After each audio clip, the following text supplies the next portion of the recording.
I love this music. Nothing's funny unless you do it more than once. You ready? 3, 2. Hello, everyone. Welcome to another episode of Ace Talks Music. I'm your host, Ace. I'm joined, as always, by my faithful companion here and producer, Mark. And once again, joined by my long-running assistant, Sean. Welcome Hello. aboard, guys. Hey. Glad to be a part of this. Yeah, so today I thought it would be fun if we talked about something that has been long a personal love of mine, and that is the cover song.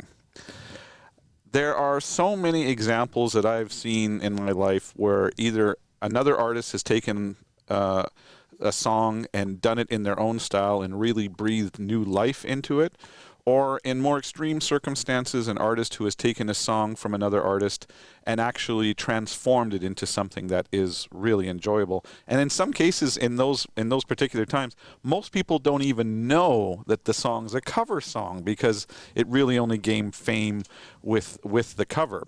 So I thought it would be fun if we just talked a little bit about what some of our favorite cover songs of all time were.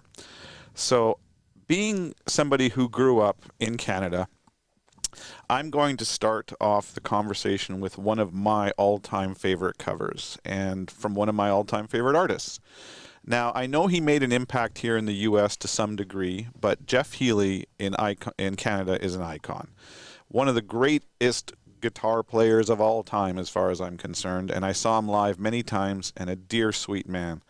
But his cover of While My Guitar Gently Weeps is one of the great covers. I mean, if you're going to be bold enough to take on a Beatles, one of the Beatles songs, from George Harrison's songs, and cover it, you're already stepping into a pretty scary arena. But to do such a great job. Oh, it's an awesome song. Oh, I mean, the pure ability of his playing just is a dream. Have you heard that track, Mark? I have. It's fantastic. It's nice. I know you're a massive Beatles fan. So what was your first encounter with the original with George Harrison? Oh, that one. Oh, gosh. I can go on forever with this. My first encounter, it's hard to say. I go way back with the Beatles. And, I went through every phase of the Beatles. I went through my Paul McCartney phase. I went through my George Harrison phase. But that song is, it's just meaningful, so soulful, and Jeff Healey does a great job of that song, I actually forgot about that, and I'm sad to say that. But yeah. Well, not only is he an amazing guitar player on that track, yes, but his vocals on it were astonishing as well. Yes, I agree on. So now, another one of my favorites is one that probably most people have never heard the cover of. And I am a massive fan of a British group called Japan, and more specifically their lead singer, David Sylvian. I've been following his career since I was very young. And in the midst of their real fame that Japan was experiencing in their career, they released a single where it was a cover of one of my favorite Smokey Robinson songs, I Second That Emotion. And with Sylvian's voice, he has a very distinctive vocal style. It really transformed that song from this lighthearted Motown song that Smokey had done into a very almost dirge-like song. Very almost, it had a lot more sadness to it in certain ways. But have you ever heard that track? I have not. No, I didn't think so. But you actually turned me on to Japan. That's true. But I haven't got to that part of that band yet, but I would love to listen to that. Do you know the original, Mark? I don't. You don't know A Second That Emotion from? No. Oh, yes, A Second That Emotion. Of course. Yeah. From Smokey. I mean, Smokey. Let's face it. One of the greatest songwriters of all time. I mean, one of the engineers behind Motown and everything. I mean, he's incredible talent. And I have had the honor of seeing him live once and saw this song performed live. I was so happy. But the Japan version, it's just on a different level. It's not better. It's not worse. It's just different. And that's what I was really looking for in that cover. But another one that I know that you're familiar with is our well, a band that I think I like a little more than you, but Guns N' Roses very famously has long admitted that Aerosmith was one of their great influences. And one of the great early Aerosmith songs, Mamakin, and on their Uzi Suicide or whatever the album, the first EP they put out, they put a cover of this on. I thought it was a fantastic cover. Yeah, it's a good cover. I have to admit to that, you know. Are you familiar with either the original Aerosmith or the cover that GNR did? I knew the GNR. You knew the GNR? Yeah. Oh, that's cool. Wow. That's really cool. Now they played that song live, right? They do occasionally. Yeah. Yeah. Has that ever been recorded as a live on a live album or? Well, Live Like Suicide, it definitely is on there. So it is. It was recorded as a live, not a studio version. No, I think there is a studio version somewhere, but I'm not sure. But I know that my first encounter was the live version. Oh, okay. So, and actually GNR, if we were talking about covers, GNR has really embraced the cover as of late. The last time I saw them play was just a year or so ago. And I mean, first of all, it was a 3.5-hour concert. Wow. But I'm not joking that at least a third of the songs were covers. Really? Oh, they did a Pink Floyd cover. They have some of their most famous songs are covers, "Live and Let Die" and things like that. But they did a number of covers. Just and in the case of a GNR, I think this brings up an interesting point that has always kind of irked me when a band does that, is that when you have a band like GNR that has such a formidable catalog, and if you're going to go pay the money to go see a band like GNR, you're going to be paying dearly for it. And quite frankly, I would much rather hear them play another GNR song than to play a cover of somebody else's. Got you. That's just me. This is a can of worms you're opening here. I know. I mean, I saw Elvis Costello basically get booed off the stage once because what year was that? It was a long time ago. But I might have been there. That's why I'm asking. But the idea of and I know this is a tangent. We're gonna have to get back to the covers, but the idea of helping to give the audience a little bit of what they want, because they're paying a tremendous amount of money rather than the artist. And I know there have been lawsuits on this, and the artist always wins because they're artists. And they have the right to play what they want, of course, and you can't get sued. But, man, that's a can of worms you're opening right there. I get it. But, I think that the occasional cover is fine. But I'll give you another example where it really bothered me. A few years ago, I saw Heart open up for Def Leppard here in L.A. Now, Heart, one of my favorite bands for ever since I was a kid, they have a formidable catalog of hits, let's face it. I mean, tremendous. They could easily play a 2-hour set on their own with nothing but hits. But they chose, out of the 10 songs or so that they were playing that night, to do like 3 covers. And yes, they killed them all. They really did. I mean, their cover of Rock and Roll from Led Zeppelin, I think that was the Led Zeppelin track they did, was amazing. I mean, Ann Wilson's voice can rival Robert Plant's any day of the week, but it bothered me that I was missing, another Heart song instead of hearing them do a Led Zeppelin cover. Right. Just my things. Well, we saw them on. Did you see them on the last Rock Legends cruise we went on? Yeah, we saw Nancy. Nancy was playing on her own. And she basically had the entire band Heart, just not her sister. Yeah, but that vocalist, I forget her name. I fell in love with her. She had a vocalist. Great voice. It was this, and I met her too, and she was such a sweet person. Very tall. I mean, she probably is like 6 foot tall, but strong voice. I was standing at the sound booth at one of their shows on the cruise, and chatting with the sound guy who I'd known for a while, and he was showing me. I'm going to get a little technical here, but I'll explain it.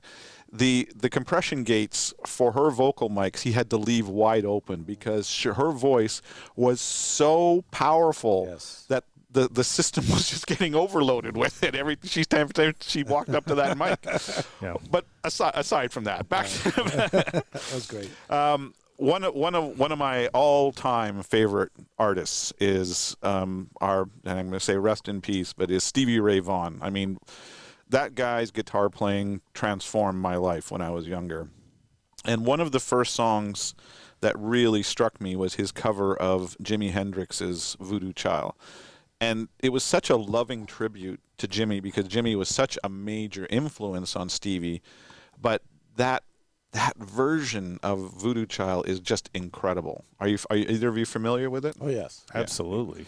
Yeah, I mean, definitely had to be familiar with that song if you're a Stevie Ray fan, you know. You know, one of the things that we end up talking about a little bit here is you know, Stevie Ray playing covers. Not only do a cover can define a band like Manfred Mann or others, but you know, what's amazing to me is the idea that these people who are so iconic and so great in every way, Jimi Hendrix, you know, you talk about Stevie covering Jimi covering others, and the idea that the better you are, the more it seems like you realize that we stand on the shoulders of the people who came before us. stand on the shoulders of giants. Absolutely Yes, right. I mean, I agree. I think you're absolutely right. And in the case of that particular cover, I mean, it's very much a loving tribute to Jimi Hendrix. So it's not very far removed from the way Jimi. It just has a Stevie Ray's signature style added onto it, and they had a very different vocal style, so you get that. But when you take certain other songs that I think the band has changed significantly, but they find a wonderful way to pay that homage to the original, but still make it their own. And a perfect example of that was the cover that Korn did of Cameo's Word Up. Now, Word Up being one of those iconic songs from that era that everybody knows, one-hit wonder, all that stuff. But the version that Korn did, I thought was just exceptional. And I'm not a big Korn fan. I'll admit that right out the gate. But their cover of it was genius. Right. Sign of the times, though, back then. It was. Right? Yeah. It was. But great cover. And a fantastic video that went with it. I don't know if you remember the video. I do remember the video. I forgot about it. Did you ever see the video for that? No, I haven't. It's kind of set in, like, I guess it's Tijuana or something, and they have all these little Chihuahua dogs, and they have graphically transposed the faces of the band members on these dogs, and the dogs are sneaking around, you know, scavenging for food and stuff as they're singing this song. You know, considering paying homage, and the two examples I have are, you know, with Stevie Ray. I mean, again, you know, the greatest pays homage, obviously, but his favorite guitar player of all time was Buddy Guy. Yes. And when he rocked Mary Had a Little Lamb. Oh, my God, one of my favorites. I mean, he basically, it was a tribute to Buddy and the incredibleness of this guy. And I got to see Buddy at the Dinosaur Barbecue up in Syracuse, New York, if you have ever heard of that or been there. I haven't been there, but I've heard of it. But I didn't know. I knew Stevie, and I didn't know Buddy Guy. And Buddy Guy walks into this tiny little place. There, I don't know how many of us might have been there, maybe 100, eating our barbecue, covered in juice. And up comes Buddy, who blows the doors off the place. The most fun and one of the greatest covers I've ever seen. And the other one I wanted to mention was Jeff Buckley. And Jeff covered one of the greatest songs of all time, and it became Jeff's song, which was Hallelujah. Yeah. And has now been covered by everybody. I mean, top soup to nuts. I mean. Oh, yeah. Yeah, I mean, it's wonderful when something like that happens. I mean, there are some other examples of that, like one that's a very close one for me is one of the bands that I manage, Thin Lizzy. One of their greatest hits ever is the song Rosalie. Now, most people don't realize that that's actually a Bob Seger song that they covered, but it never really did anything for Bob. But when Thin Lizzy played it, it became a top 10 hit and is part of their repertoire to this day. And it's always strange for me whenever I have to fill out the PRS forms where, you know, what songwriters did what songs, and it's always like line it, and Seeger, line it. Yeah. So, but well, speaking of which, you've got Blinded by the Light. Manfred Mann's Earth Band. It didn't do a whole lot for Bruce at the time. It didn't. But when Manfred Mann took it, it became, you know, the one of the greatest. I remember when I first learned that Bruce Springsteen wrote "Blinded by the Light," I went, "That's got to be a joke, right? Right. No way, right?" But no, he did, and that song, like you said, did nothing for him, but for Manfred Mann's Earth Band, it defined their whole thing. I mean, yeah, well, and the same thing with UB40 and Red Red Wine. Red Wine, yeah. Red Red Wine being Neil Diamond's tune. Mm-hmm. You know, you would never know. And as a matter of fact, it became so iconic for UB40 that Neil Diamond was forced to play it reggae style. I did not know that. Wow. That's awesome. Interesting. That is awesome. The one that I also wanted to mention, just because of our mutual love of the Kinks, we talked about it a little bit a couple of podcasts ago when we were talking about something else, and I mentioned it, and I couldn't for the life of me remember the name of the song at the time. But I bought this Goo Goo Dolls album a few years back, and I'm one of those nerds that always buys the deluxe versions or the expanded editions. Or I never listen to it usually, but I have to have all the stuff. It's just me, right? And on this particular one, when you bought the bonus version, there was like 3 extra songs, and I think all of them were covers. At least 2 of them were. And one of them was a cover of a song from the Kinks, which I was mildly familiar with, but never really impacted me, and it was "Catch Me Now That I'm Falling." Yeah. But the Goo Goo Dolls cover of it transformed that song for me, and it's part of my regular listening routines to this day, and I've had that album, I don't know, 10 or 15 years. Are either of you familiar with either the original or the I am not. Oh, fanatically. Yeah, you would be, yeah. Absolutely. The original Kinks song. Oh yeah, of course. Yeah. I meant the cover. I wasn't familiar with. But. The Kinks have, with Better Days, I think I mentioned that in the last time we got together, and we talked a little bit about the way that has propagated itself. Yes. And it really is wild. It almost seemed like nobody knew of the Kinks. Like for a while, they were British Invasion, but everyone was talking about the Rolling Stones. They were talking about the Beatles, and yet sitting out there was this kind of a quirky band writing these really wildly good songs, and it was a lot of fun. Yeah. Somebody else that I really think needs to be acknowledged on the cover front, just because I guess they're technically covers in a lot of cases because he would record them himself, but one of the most prolific songwriters of all time is of course Prince.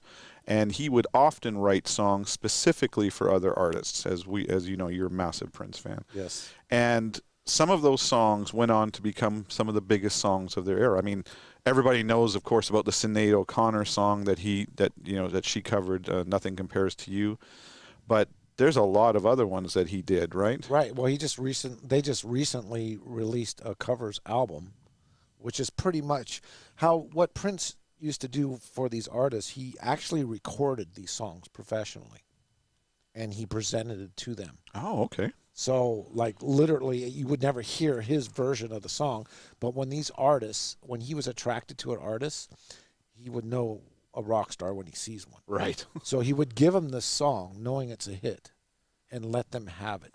But it would be fully. What were some of the other songs besides Bananarama and stuff Oh, like yeah, that? okay. Yeah.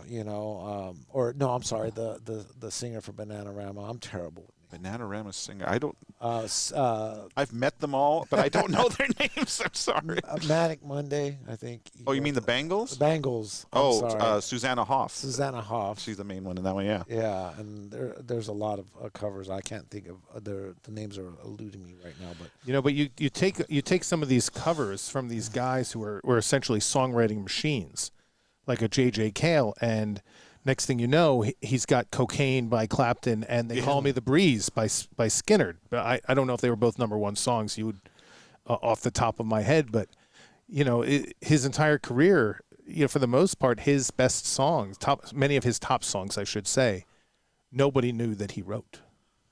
I'll tell you a funny little story. It involves covers. One of my favorite rock vocalists of all time is Joe Lynn Turner. If you don't know who he is, you owe it to yourself to check him out. But Joe did a couple of albums in the 90s that were just called Undercover and Undercover 2. And it was literally albums entirely of covers that he did. And I remember on one of the albums he did a cover of Wishing Well, and he did a cover of a Whitesnake song. And I ran into Joe at a showcase we were doing in Vegas with one of the bands I was managing at the time. And I was standing beside him on the side of the stage watching what's his name? The guy who did the song from Eddie and the Cruisers, On the Dark Side. Jim, his name eludes me. It doesn't matter. But anyway, I was standing there with him, and I said, "Oh, Joe, good to meet you and everything." I said, "I really thought your Undercover albums were fantastic. In fact, I think your cover of that Whitesnake song is maybe even better than David's." And he goes, I know. I just went, Awesome. all right then. There you go. I did want to. I did want to again pay homage to the big man himself. Is Israel Kamakawiwa Ole. Who? What a Wonderful World. Oh, okay. Followed by Somewhere Over the Rainbow. He was the 500 some pound Hawaiian fella who played the tiny little ukulele. And with that Wasn't voice, that Tiny Tim? with that incredible voice that we've heard in a million movies and everywhere you go and you hear this "What a Wonderful World," and that was Israel Kamakawiwa Ole, the Hawaiian giant, died a number of years ago, but his legacy is everywhere because of those two covers. That's so cool. Yeah. One of my favorite covers that came out quite a few years ago now, but I thought it was such a wonderful reimagining of the song, and that was when Marilyn Manson came out with "Sweet Dreams Are Made of These."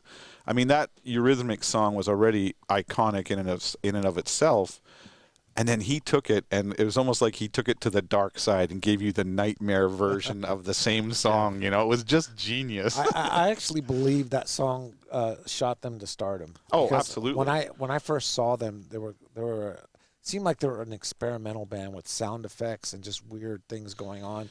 But that song gave them a platform to actually build on their I style. think you're absolutely right. I mean, that first Manson album, which I think is absolute genius, Portrait of an American Family. Yeah.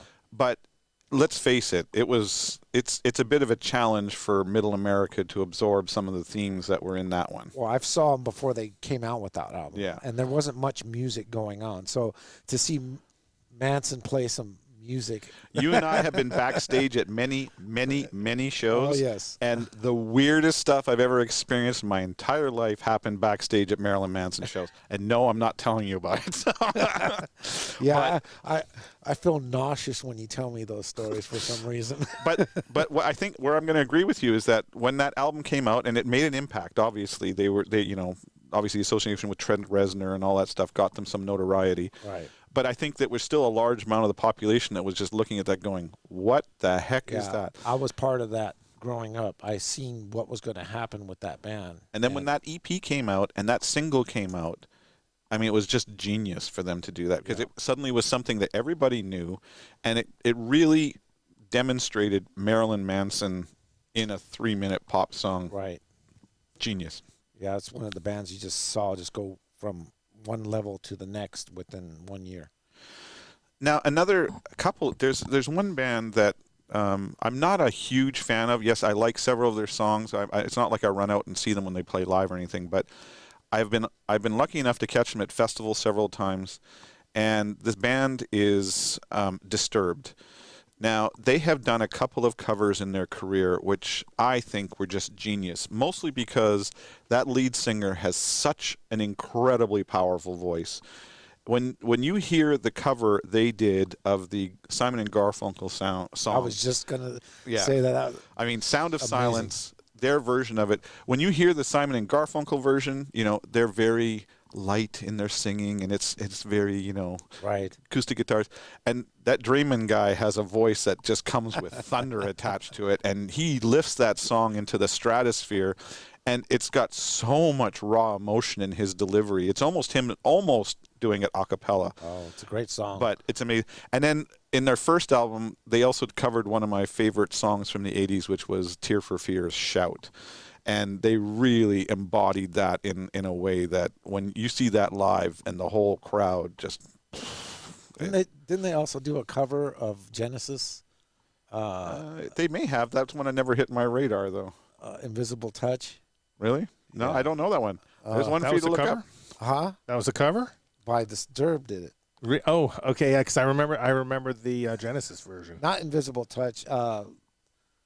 The Illusion song. I don't know. I can't think. I'm not familiar.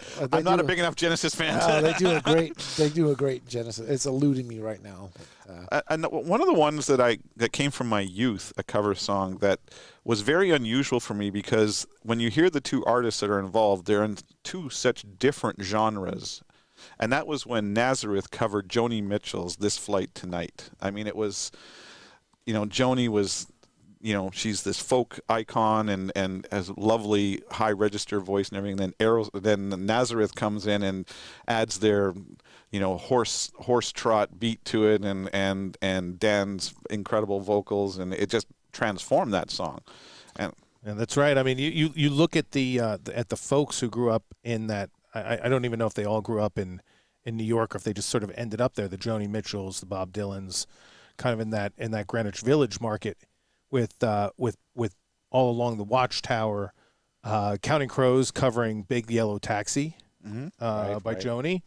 That poetry is translated and transformed into whatever sound the new artist decides to assign it, which is pretty. You're right. You're absolutely right.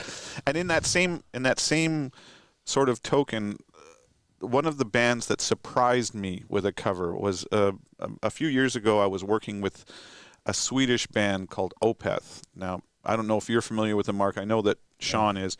Opeth is, their style of music is referred to as melodic death metal. But that being said, they're a band that has never allowed themselves to be constrained by any sort of genre fences. I mean, they did one album which was entirely acoustic. They play whatever the hell they want. They refuse to follow a genre. And on one of their albums, they did a cover of Deep Purple's Soldier of Fortune. And it was one of the most incredible moments of the show every night when I would see them. I mean, Michael Ackerfeld, the lead guy in Opeth, is such an audiophile and such a fan of music in general that you can just see that this was one of his great joys, to take a song by his heroes and deliver it in his own style. Have you ever seen Opeth live? I have. And I wasn't a big fan back then because they were a new band. They were opening. Oh Lord, it was one of the festivals. I don't remember, but I wasn't a big fan back then, and it took me a while to adjust to that style. Because I think, when did they first come out? Like in the mid '90s? They've been around a while now. Yeah, but it was definitely a next generation when I was growing up. But I've seen them a couple times. I just don't remember. No problem. No problem. Another one that I thought was very genre-defying, but again illustrated how it's really the core of the song that's great. And if you have a great song, you're going to have a great cover. And that is when Rob Zombie came out with his cover of the KC and the Sunshine Band's I'm Your Boogeyman. I love that song. I am a huge KC and the Sunshine fan. I think they're one of the great bands of that whole era. Makes you want to get up and move, yep. Right? And see, I'm a big fan in general of music that has horns in it. I loved Oingo Boingo. I loved the stuff they were doing.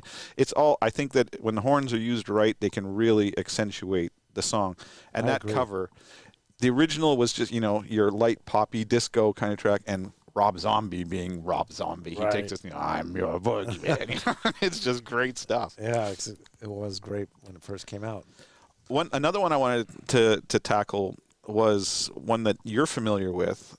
Maybe Mark isn't, but I have some friends who are fellow Canadians from up in Canada. Now, I know that maybe you don't realize this, but in Canada there are a lot of bands, and I'm sure that's this way in every country, that there are certain bands that only become famous within that country. I mean, there are certain bands that I grew up adoring who, when I come down here and talk to my American friends about it, they look at me like I'm talking, French to them or something. They have no idea about bands like Platinum Blonde or April Wine or all these things, that I grew up admiring.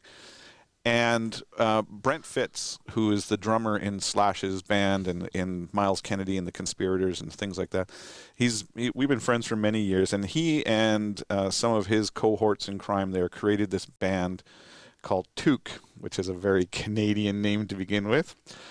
And they do nothing, well, at first they did nothing but covers of songs from Canadian bands. And they've now started doing some originals too, but their covers are just amazing. We've been lucky enough to know Brent for a while, and he always plays us that stuff as soon as he can. He's such an awesome guy. He is. He's an amazing dude. He plays with Gene Simmons, right? He does play with Gene's solo band as well. Yeah. And but Toque, if you haven't heard Toque yet, it is well worth the price of admission. I mean, they're both of their. I think they have only 2 records out right now, at least only 2 that I've heard. But if you want to hear the cream of that era of Canadian rock and what you guys missed out on down here, it's worth the price of admission. That's all I'm going to say. So, Have to check that out. so what are some of the other covers that you can think of? Me? Yeah. Well, this is a very touchy subject for me because growing up, there was a lot of songs from the 60s and 70s that were actually good covers that I thought were originals. And still to this day, I find out one of the songs I've been listening to for years has been a cover. That always shocks me when I find that out. I'm like, that was a cover? Yeah. But you know what? I have to pay homage to Metallica. And the reason why I'm going to say this is because when I was growing up and, you know, when Metallica hit my radar and like Ride the Lightning, you know, I heard Kill 'Em All floating around, but Ride the Lightning, their second album, you know, came into my radar. Their covers, which I thought were their own, you know, when they hit the Garage Days. The famous Garage Days EP, yeah. You know, what I started doing back then, being a musician, it was important to me to find out why do these guys like these bands. You know, as soon as I found out what they liked, I got deeply involved. That's how I discovered Misfits, you know, Elvis. You know, I listened to Elvis growing up, but just listening to people's influence. And for some reason, Metallica, they hit it right on the mark with covers. Like, they pulled a lot of the British bands out of the graves, I would say. Oh, for sure. I mean, look at, like, they breathed new life into Diamond Head. They breathed new life into Motorhead. There's a Scottish band called Holocaust that I can't find any of the albums anywhere. You can find them online now, but they're amazing. The band's amazing, and they just the way that they play these songs, and that's another thing. It's when these bands discover these songs and how they turn them into their own, which is amazing to me, which made me understand how a musician is. Like, you create your own sound, you create your own idea, and you just breathe with it and you bring it to the you know. Well, I agree with you, and I've been very much the same way. When I really get into an artist, I want to find out what influenced them. But when it comes to Metallica and their covers, the Garage Days albums influenced me in a very different way, in that I discovered the Misfits through that. And the Misfits became one of my favorite bands, but I don't know if I ever would have stumbled on them organically if I didn't hear those wonderful covers on that Garage Days thing. Right. And as an aside, Lemmy once told me that he made more money from the royalties off of those 4 covers that Metallica did than he did to anything that Motorhead did. So. I'm sure every band they covered has done that. Yeah, I'm sure. Even Dio's going, why is my album sales tripled? Yeah. Well, what's become evident in this conversation, to me at least, is that this is a much bigger subject than one show can contain. Right. So. No, I know. I'm just now scratching the surface of what I would want to talk about with covers. But what I'm going to do is I'm going to call it quits at this point on this one, because and what I encourage all of you out there to do is, we've opened a big can of worms here. acetalksmusic@gmail.com.